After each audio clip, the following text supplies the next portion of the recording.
La Segunda Guerra Mundial está llegando a su fin en Europa. La derrota es inevitable para Alemania. Una Alemania a la que ya no le quedan aliados, apenas produce material bélico y cuyas reservas de combustible están bajo mínimos. El Ejército Rojo se dirige hacia Berlín imparable, a toda leche, para capturar la mayor riqueza y tecnología posible. Hitler, completamente enajenado, ordena contraataques imposibles y misiones suicidas en las que se pierden miles de vidas alemanas. No obstante, son muchos los alemanes que luchan con todas sus fuerzas, cegados por el fanatismo y conscientes de las ganas de venganza del Ejército Rojo y del ejército polaco que se acercan a Berlín, donde se llevará a cabo la última gran batalla de la Segunda Guerra Mundial en Europa. Y es que hoy en Memorias de Pez hablamos de la Batalla de Berlín. El intenso avance hacia Berlín por parte del Ejército Rojo hacía ver la incapacidad alemana para frenarlo, a pesar del empeño de sus hombres. Las bajas alemanas hacía mucho tiempo que no eran reemplazadas por soldados entrenados, por lo que la falta de recursos humanos en el ejército alemán era visible. Y si la falta de recursos humanos era importante, imaginaros la falta de armamento, municiones y todo tipo de suministros. Muchos tanques ni se podían mover ante la falta de combustible, mientras que el cielo era territorio aliado y a la Luftwaffe casi no le quedaban aviones. El 20 de abril la artillería rusa alcanzaba Berlín. Pero, ¿quién defendía Berlín? Pues Berlín estaba defendida por una mezcla cuanto menos curiosa. Por un lado había restos de unidades de la Wehrmacht, el ejército regular alemán. A su vez, Berlín estaba defendida por varias divisiones de los miembros más fanáticos de las SS. De hecho, todavía quedaban un puñado de combatientes de la ya extinta División Azul que querían seguir luchando y se habían negado a regresar a España. Sin embargo, el grueso de los defensores de Berlín eran miembros de la Volkssturm, una milicia que Alemania había creado y que estaba formada por puros civiles. Entre sus filas había ancianos, entre los que se encontraban muchos veteranos de la Primera Guerra Mundial, mujeres, policías y los pocos adolescentes que aún no habían sido reclutados. También en la batalla participaron numerosos niños de las juventudes hitlerianas a los que toda una vida de adoctrinamiento les había hecho muy peligrosos. En total, las fuerzas que defendían Berlín no llegaban a los 800.000 soldados, ayudados por 1.500 tanques y cañones autopropulsados y 9.300 piezas de artillería. Aunque de todas esas fuerzas, tan solo una pequeña parte, unos 40.000, defendían directamente la ciudad. Por su parte, las fuerzas soviéticas, que tenían órdenes del propio Stalin de devolver a los alemanes todo el daño que habían causado, contaban con 4,5 millones de hombres, 6.250 tanques, 41.600 piezas de artillería y 7.500 aviones. Los soviéticos además contaban con cerca de 200.000 hombres del ejército polaco. De esta mastodóntica fuerza, 1,5 millones de soldados participarán directamente en el asalto de Berlín.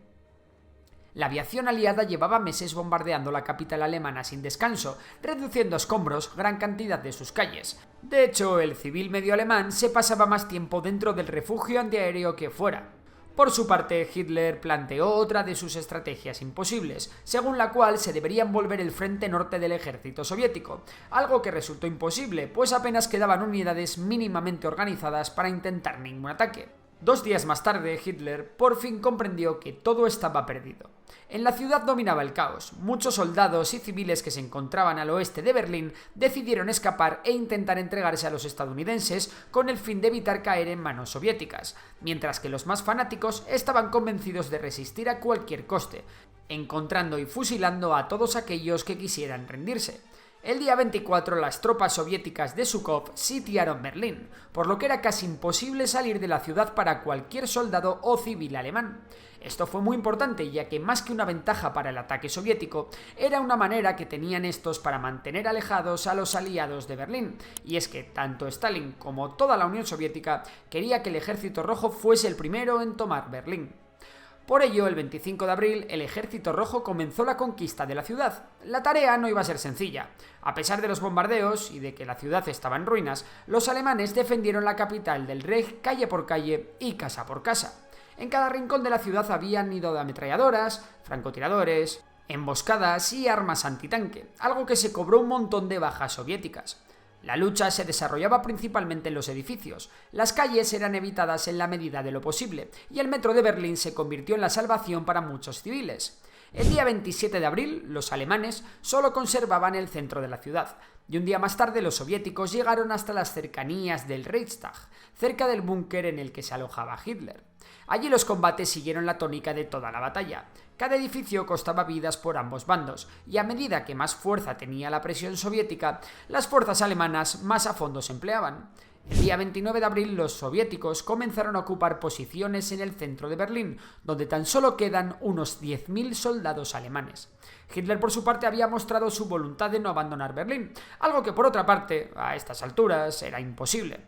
Este aprovechará sus últimas horas de vida para casarse con su pareja, Eva Braun. El día 30 continúan los ataques.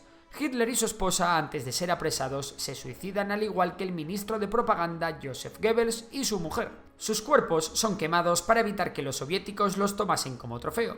Las tropas soviéticas alcanzan el Reichstag, donde se libran fieros combates durante horas. La noche del 30, los soldados del Ejército Rojo consiguen izar una bandera soviética en lo alto del edificio, pero la resistencia alemana continuaría hasta el 2 de mayo, cuando cayeron las últimas unidades defensoras que aún aguantaban en alguna sala aislada. El general alemán Hans Krebs es enviado para negociar una rendición, pero los soviéticos tan solo aceptan una rendición incondicional. Con todo perdido, la mayoría de los defensores de Berlín, a los que se les unieron varios miles de civiles, intentan huir para rendirse en zona americana, pero la mayoría de ellos son abatidos o capturados. Tan solo unos pocos cientos logran llegar a su objetivo. En la madrugada del día 2, los soviéticos asaltan la Cancillería del Reich y ese mismo día, a las 8:45, se acepta la rendición alemana en Berlín. Sin embargo, no sería hasta el 8 de mayo cuando el alto mando alemán se rinde de manera incondicional. La Segunda Guerra Mundial, que había supuesto el mayor desastre de la historia de Europa, había llegado a su fin. Durante la batalla los alemanes perdieron entre 170.000 y 300.000 hombres, a los que hay que sumar 180.000 prisioneros, 420.000 heridos y la muerte de al menos 145.000 civiles. Por su parte, las bajas de la Unión Soviética excedieron las previsiones.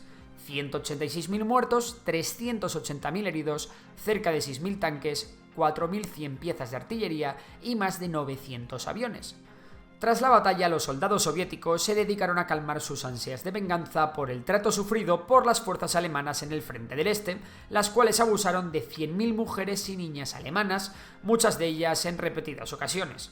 En los días inmediatamente posteriores a la batalla, muchas de estas mujeres se acabarían suicidando tras los hechos. Y hasta aquí la última batalla de la Segunda Guerra Mundial.